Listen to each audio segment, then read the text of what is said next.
Pakistani social media ان دنوں ایک ہی خبر کے گرد گھوم رہا ہے، اور وہ خبر ہے کامران بشیر مسیح کے حوالے سے۔ اور جب ہم اس کے بارے میں بات کرتے ہیں، مجھ سے بھی یہ کہا گیا کہ ابھی تک میں نے کیوں اس کے حوالے سے بات نہیں کی،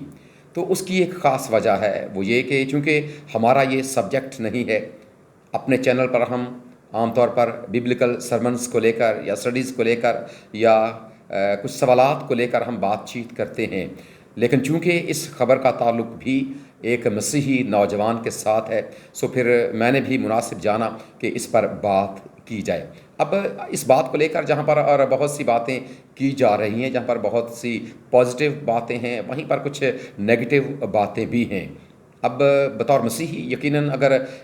یہ بات واقعی سچ ہے اور اس نوجوان نے ایسا کارنامہ سر انجام دیا ہے، تو بطور مسیحی بھی یہ بات میرے لیے باعث فخر ہے، بطور پاکستانی بھی یہ بات میرے لیے باعث فخر ہے کہ اس نے اس حلف کو جو اس نے اپنے ادارے کے لیے اٹھایا، اس کی وفاداری کے لیے اٹھایا، اس نے اس کو بخوبی سر انجام دیا ہے۔ اور پھر اس کے ساتھ ساتھ جب ہم یہ بات کرتے ہیں کہ ابھی تک ایسا کیوں نہیں ہے، چونکہ جب ہم بطور مسیحی بات کرتے ہیں تو میرے ذہن میں بھی یہ بات آئی ہے کہ ابھی تک کیوں ایسا نہیں ہے کہ کسی مین لائن چینل پر کوئی ایسی بات نہیں کی گئی، یا پرنٹ میڈیا جو مین لائن پرنٹ میڈیا ہے اس پر کوئی ایسی بات نہیں کی گئی، یا پھر کوئی بڑا حکومتی اہلکار ابھی تک اس کے گھر میں کیوں نہیں گیا۔ کیونکہ جب ہم دیکھتے ہیں کہ سوشل میڈیا بھرا ہے اس کے گاؤں کو لے کر، اس کے خاندان کو لے کر، اس سے ابتدائی تعلیمی ادارے کو لے کر اور مختلف باتوں کو لے کر، اس کے خاندانی پس منظر کو لے کر یہ ساری باتیں کی جا رہی ہیں، لیکن ایسا کیوں ہے کہ کوئی بڑا سرکاری اہلکار اس نے ابھی تک اس کے بارے میں کوئی ایسی بات نہیں کی، یا پھر اس کے بارے میں کیوں ابھی تک کسی بڑے انعام کا اعلان نہیں کیا گیا؟ اس کی وجہ کیا ہے؟ اگر میں بطور مسیحی اس بات کروں تو ظاہر سی بات ہے، اگر یہ خبر واقعی حقیقت پر مبنی ہے اور ابھی تک ایسا کچھ نہیں کیا گیا تو یہ میرے لیے بھی ایک شاکنگ نیوز ہے کہ اتنا بڑا کارنامہ سر انجام دینے کے باوجود کیا صرف اسے اس لیے اگنور کیا جا رہا ہے کہ وہ ایک مسیحی ہے، یا اس کا تعلق ایک ایسی کمیونٹی کے ساتھ ہے جو اس ملک میں اقلیت ہے؟ یہ سوال ضرور ہمارے سامنے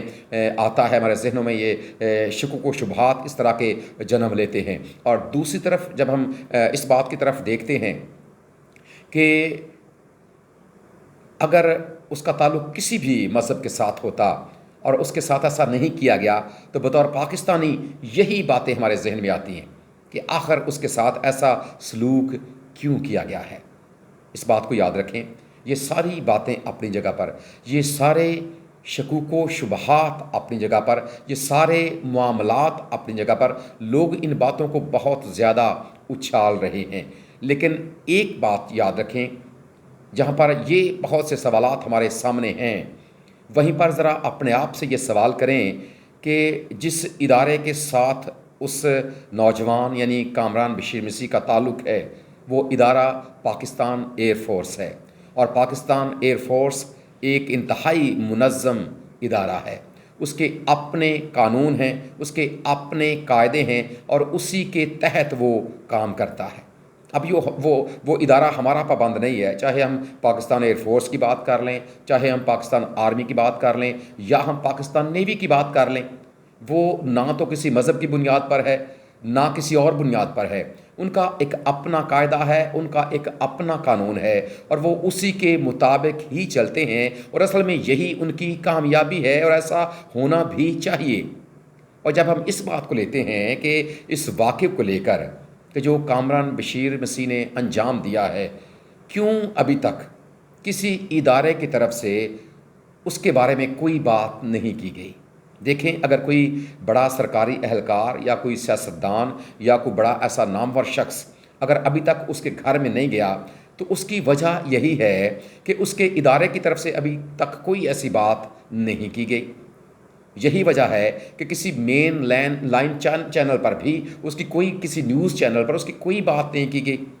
اس کی وجہ یہی ہے کہ اس کے ادارے کی طرف سے کوئی ایسی بات نہیں کی گئی یا کوئی ایسی تصدیق کی نہیں کی گئی، کوئی ایسی پریس کانفرنس نہیں کی گئی، کیونکہ ہم سب اس بات کو واقف ہیں کہ جب بھی ایسے حالات ہوتے ہیں، ایسے معاملات ہوتے ہیں یا کوئی اس طرح کا واقعہ رونما ہوتا ہے تو اسی متعلقہ ادارے کا جو ایک باقاعدہ شعبہ ہے، جس طرح ہمیں ایک شعبہ نظر آتا ہے پاکستان آرمی کا DGI SPR، اور وہ سامنے آتے ہیں اور پھر اپنے ادارے کا موقف دیتے ہیں، جو حقیقت ہوتی ہے وہ لوگوں کے سامنے رکھتے ہیں، پھر انہی باتوں کو لے کر آگے بات بڑھائی جاتی ہے۔ چونکہ ابھی تک اس حوالے سے کوئی ایسی بات نہیں کی گئی، نہ پاکستان نیوی نے کوئی بات کی ہے، نہ پاکستان آرمی نے کوئی بات کی ہے، نہ پاکستان ایئر فورس نے کوئی بات کی ہے، چونکہ اس کے بارے میں ابھی تک کوئی بات ہوئی نہیں۔ سو پھر جب ہم اس بات کو بنیاد بناتے ہیں کہ ابھی تک کوئی بڑا سیاستدان کیوں نہیں گیا، ابھی تک کوئی اسے بڑا انعام کیوں نہیں دیا گیا، ابھی تک اس کے حوالے سے کوئی ایسی بات کیوں نہیں کی گئی، تو پھر یہ یاد رکھیں یہ ساری کی ساری باتیں بے بنیاد ہے۔ ہاں، جب اب یہ سب کچھ ہو جائے گا، سرکاری سطح پر اس کا اعلان کر دیا جائے گا، اور اس کے بعد اگر اسے اگنور کیا جاتا ہے تو بطور مسیحی یقیناً میں بھی آواز اٹھاؤں گا کہ ایسا کیوں ہے، بطور پاکستانی دوسرے لوگ بھی آواز اٹھائیں گے کہ ایسا کیوں ہے۔ لیکن اگر یاد رکھیں، اگر ابھی تک پاکستان ایئر فورس کی طرف سے یا پاکستان کے کسی مستند ادارے کی طرف سے اگر کوئی ایسی بات نہیں کی گئی تو پھر ضرور کوشش کریں کہ اس پر بات نہ کی جائے، اور انتظار کیا جائے کہ جب کوئی بات کی جائے، جب کوئی اتھینٹک بات سامنے آ جائے پھر آپ بات کریں، پھر بات ضرور بنے گی۔ اور اس بات کو لے کر میرے سامنے جو ایک بات آ رہی ہے کتاب مقدس کو لے کر، چونکہ ہمارا چینل بھی انہی باتوں پر بیسڈ ہے اور ہم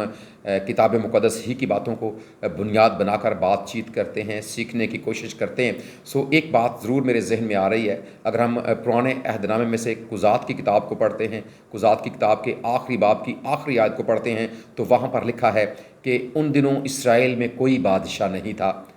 اور ہر شخص اس کی نظر میں جو کچھ اچھا معلوم ہوتا تھا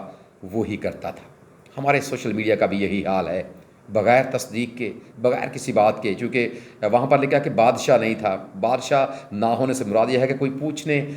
والا نہیں ہے، چیک اینڈ بیلنس نہیں ہے، اور چونکہ سوشل میڈیا پر بھی چیک اینڈ بیلنس نہیں ہے، اس لیے جو شخص جیسی طرح کی بھی بات کر رہا ہے، ٹھیک ہے، لوگوں کے جذبات اپنی جگہ پر ہیں، یہ سارے معاملات اپنی جگہ پر ہیں، لیکن حقیقت یہی ہے کہ چونکہ ابھی تک کسی مستند ادارے کی طرف سے کوئی بات نہیں کی گئی، سو اس وقت ہمیں خاموش رہنا چاہیے۔ اور پھر ایک اور اہم بات بھی ہے، کیونکہ ابھی جو جنگ کے معاملات ہیں وہ بالکل 100% ٹلے نہیں ہیں، ابھی تک ہم اسی حالت میں موجود ہیں۔ سو ایسے حالات میں ہمیں ضرور اپنے خدا سے دعا ہم پہلے بھی کرتے رہے ہیں، ہم آج بھی دعا گو ہیں کہ ہمارا خدا ہمارے وطن عزیز کو سلامت رکھے، ہمارا خدا پاکستان ایئر فورس کو سلامت رکھے، ہمارا خدا پاکستان آرمی کو سلامت رکھے، ہمارا خدا پاکستان نیوی کو سلامت رکھے، جو ہمارے ملک کی سرحدوں کے محافظ ہیں، خدا ان کی حفاظت کرے، خدا ہمارے ملک کے سارے اداروں کی حفاظت کرے، اور ہمارا خدا ہمارے ملک پر اپنے پاک پروں کا سایہ اسی طرح بنائے رکھے، کیونکہ ہمارے ملک کی بقا ہی میں ہماری بقا بھی ہے۔ سو اپنے ملک کے لیے دعا کریں کہ یہ سلامتی میں رہے، ہم بھی سلامتی میں رہیں، اور ہم اسی طرح آگے بڑھتے رہیں۔ پاکستان زندہ باد۔